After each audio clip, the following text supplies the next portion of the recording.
Privacy is not a privilege, it is a right, and the day my neighbor decided to take mine, he had absolutely no idea who he was dealing with. My name is James. I live in a quiet suburban neighborhood, nice houses, clean streets, friendly waves in the morning. I had lived there for 6 years without a single problem, then Gerald moved in next door. From the very first week, something felt off about him. He watched a little too long when I mowed my lawn. He stood at his window a little too often. He always seemed to know exactly when I came home and when I left. I told myself I was imagining things. I was not imagining things. 3 months after Gerald moved in, I was sitting in my backyard with my wife and our 2 kids on a Sunday afternoon. My daughter was playing with her toys. My son was running through the sprinklers. My wife was reading her book. A perfect afternoon. Then I looked up at Gerald's fence and I saw it. A brand new security camera. Black, sleek, mounted at a very specific angle.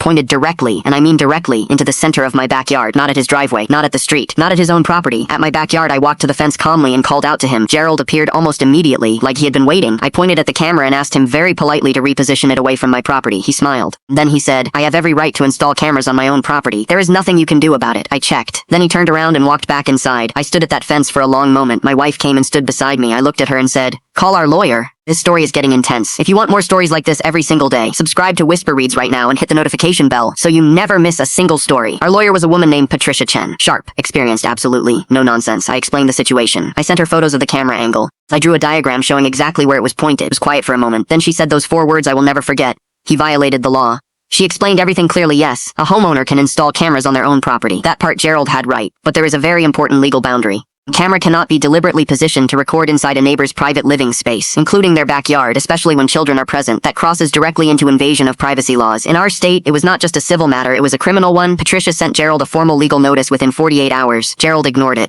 So Patricia filed a formal complaint with the local authorities. 2 officers showed up at Gerald's door 4 days later. I watched from my window as they spoke to him on his porch. I watched his confident smile slowly disappear. I watched him look over at my house, and for the first time, I watched him look genuinely afraid. The camera came down that same afternoon. But Patricia was not finished, because when the authorities reviewed the situation, they discovered something that made everything significantly worse for Gerald. He had not just been recording my backyard. He had recordings going back 11 weeks. 11 weeks of my family, my children, my wife. Our private moments in our own home. The case went further than I ever expected. Gerald faced formal charges. He was ordered to delete all recordings under legal supervision. He was issued a restraining order requiring him to have no recording devices facing my property under any circumstances. And 3 months later, Gerald quietly sold his house and moved away. The new neighbors are a lovely young couple with a golden retriever. They wave every morning. They have never once pointed a camera at my backyard. I think about Gerald sometimes, and what he thought would happen when he smiled at me over that fence and said, "There is nothing you can do about it." He forgot one thing. Every person has the right to privacy, and some people will fight for that right all the way to the end.